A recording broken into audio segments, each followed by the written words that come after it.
হুয়াল্লাযী আরসালা রাসূলাহু বিল হুদা ওয়া দীনিল হাক্কি লিইয়ুযহিরাহু আলাদ দীনি কুল্লিহি ওয়া কাফা বিল্লাহি শাহীদা ওয়া ক্বালা an-নাবিয়্যু সাল্লাল্লাহু আলাইহি ওয়াসাল্লাম ইন্নামা বু'ithtu লিউতাম্মিমা সালিহাল আখলাক আও কামা ক্বালা an-নাবিয়্যু সাল্লাল্লাহু আলাইহি ওয়াসাল্লাম। অধ্যকার আল হামিদ ছাত্র কাফেলা কর্তৃক আয়োজিত আজকে সাপ্তাহিক বক্তৃতা সেমিনারে উপস্থিত সকলকে জানাচ্ছি আন্তরিক মুবারকবাদ।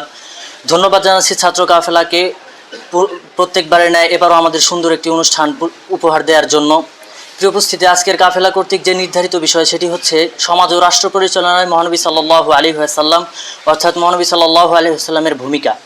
তো এখানে দুটি বিষয়, একটি হচ্ছে সমাজ পরিচালনায় রাসূল সাল্লাল্লাহু আলাইহি ওয়াসাল্লামের ভূমিকা, দ্বিতীয় হচ্ছে রাষ্ট্র পরিচালনায় মহানবী সাল্লাল্লাহু আলাইহি ওয়াসাল্লামের ভূমিকা।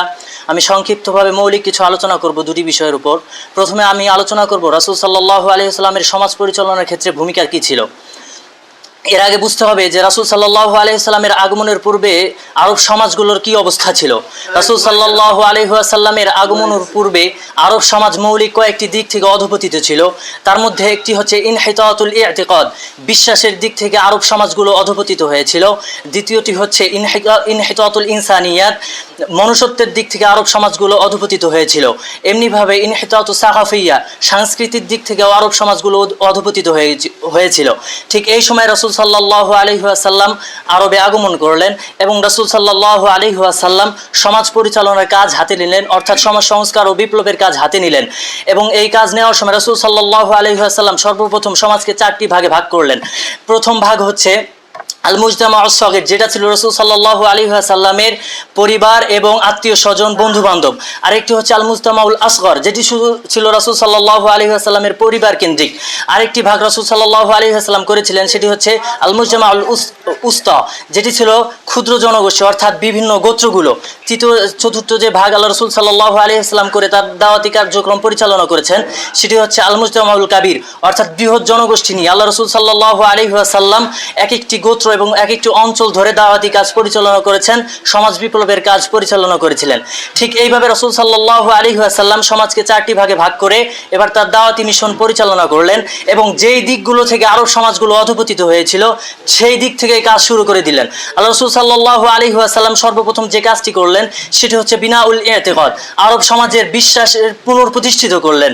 তাদের যে বিশ্বাস এমনভাবে পৌঁছে গিয়েছিল, তারা গাছের পূজা করত, জমির পূজা করত, খেজুরের পূজা করত, মূর্তির পূজা করত। আল্লাহ রাসূল সাল্লাল্লাহু আলাইহি ওয়াসাল্লাম এসে বিশ্বাসকে পুনর্প্রতিষ্ঠিত করলেন, এক তাওহীদের দাওয়াত দিলেন।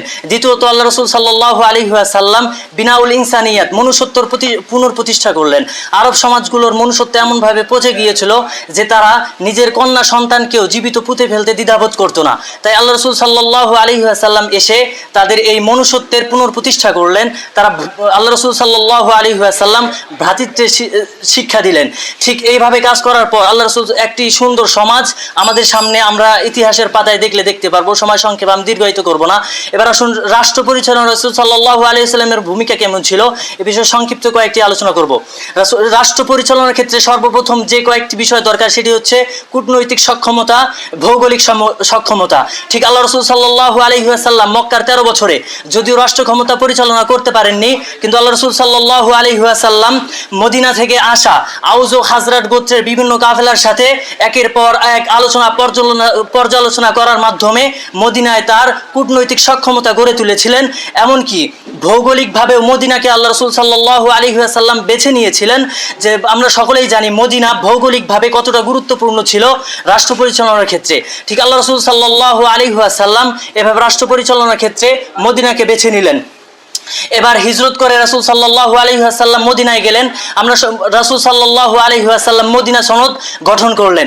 মদিনা সনদের মধ্যে আল্লাহ রাসূল সাল্লাল্লাহু আলাইহি ওয়াসাল্লাম যে রাষ্ট্রের মূলনীতিগুলো ফুটে তুলেছিল, যে নাগরিকের অধিকার প্রতিষ্ঠা, ইতিমের অধিকার প্রতিষ্ঠা এবং এভাবে বিভিন্ন প্রতিষ্ঠা আল্লাহ রাসূল সাল্লাল্লাহু আলাইহি ওয়াসাল্লাম করে তুলেছিলেন। কিন্তু এভাবে করার পরেও যখন দেখলেন যে না, বহিঃশত্রুর আগমন থেকে বাঁচা যাচ্ছে না, নিজেদেরকে রাষ্ট্রের মধ্যে একটি ক্ষমতাসীন দল হিসাবে প্রতিষ্ঠিত করতে হবে, হবে। এখন আল্লাহ রাসূল সাল্লাল্লাহু আলাইহি ওয়াসাল্লাম হুদায়বিয়ার সন্ধির সময় আল্লাহ রাসূল সাল্লাল্লাহু আলাইহি ওয়াসাল্লামের দূরদর্শিতার প্রমাণ দিয়েছিলেন যে হুদায়বিয়ার সন্ধির ঘটনা আমরা সকলেই জানি এবং ইতিহাসবিদরা ওই হাদিসের কিতাবগুলোতে হুদায়বিয়ার সন্ধির সময় যে মুসলমানদের ফায়দা হয়েছিল যে সকল মুশরিকরা রাসূল সাল্লাল্লাহু আলাইহি ওয়াসাল্লামকে রাষ্ট্রনায়ক হিসেবে তারা স্বীকৃতি দিয়েছিল, যেটি হাদিসের কিতাবে এখনো লেখা আছে যে হাযা মা সালাহা মুহাম্মদ ইবনে আব্দুল্লাহ ওয়া সুহাইল ইবনে আমির। এই লেখার মাধ্যমে মুহাম্মদ সাল্লাল্লাহু আলাইহি ওয়াসাল্লামকে তার একটি রাষ্ট্রীয় নেতা হিসেবে স্বীকৃত করেছিল এবং মদিনাকে একটি রাষ্ট্র হিসেবে গুরুত্ব দিয়েছিল। ঠিক এইভাবে রাসূল সাল্লাল্লাহু আলাইহি ওয়াসাল্লাম মদিনার মধ্যে নিজের রাষ্ট্রকে কায়েম করেছিলেন, যার সুন্দর প্রতিফলন আমরা মদিনা সনদের মধ্যেই দেখতে পাই। ইতিহাসের পাতাগুলোতে এগুলো জলজলীয়মান। প্রিয় উপস্থিতি, যাই হোক, আজকে আলোচনা সময় সংক্ষিপ্ত, আমার সময় তাও বেশি হয়ে গেছে, আমি সকলের কাছে ক্ষমা চাচ্ছি, তা অনেক আলোচনা ছিল, করতে পারি নাই। যাই হোক, আমাদের এই সমাজ পরিচালনা, আল্লাহ রাসূল সাল্লাল্লাহু আলাইহি সাল্লামের সমাজ পরিচালনা, রাষ্ট্র পরিচালনা থেকে শিক্ষা নিয়ে আগামী নেতৃত্বের জন্য আমাদের গড়ার তৌফিক দান করুন। শুধু মানুষের নেতৃত্বে নয়, আমরা যেন নেতা হতে পারি, রাষ্ট্র পরিচালনা করতে পারি, সমাজ পরিচালনা করতে পারি। সেই নেতৃত্বের গুণ আল্লাহ রাসূল সাল্লাল্লাহু আলাইহি সাল্লামের সমাজ পরিচালনা, রাষ্ট্র পরিচালনা থেকে সকলকে ধারণ করার তৌফিক দান করুন। ওয়া আখিরু দাওয়ানা আলহামদুলিল্লাহি রাব্বিল আলামিন।